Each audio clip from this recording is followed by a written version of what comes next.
আমরা কিন্তু এতদিন জেনে এসেছি যে আমরা আমাদের শুধু হটস্পটের মাধ্যমে আমরা আমাদের ডাটা ট্রান্সফার করতে পারবো বা আমরা আমাদের ফ্রেন্ড বা অন্য কারো মোবাইল থেকে আপনার ফোনে ডাটা আপনি নিতে পারবেন।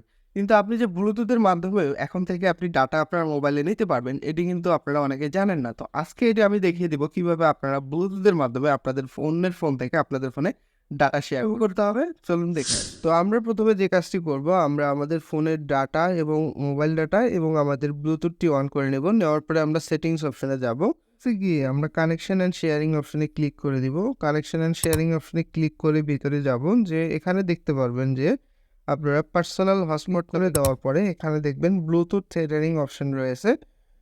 টেথারিং অপশনে ক্লিক করে দিবেন। ব্লুটুথ টেথারিংটা অন করে দিলে আপনারা কিন্তু যেরকম আপনাদের পার্সোনাল হটস্পট দিয়ে যেরকম ওয়াইফাই কানেকশন আপনারা নিয়ে থাকেন, সেটি কিন্তু এখন ব্লুটুথের মাধ্যমেও আপনারা নিতে পারেন। কেমন লাগলো অবশ্যই কমেন্টস করে জানাবেন। আর এরকম টেক ভিডিও পেতে চাইলে অবশ্যই আমার ফেসবুক পেজ মারুফ হোসেনে ফলো করে দিবেন এবং ইউটিউব চ্যানেল থেকে দেখে থাকলে ইউটিউব চ্যানেলে সাবস্ক্রাইব করে দিবেন। ধন্যবাদ সবাইকে।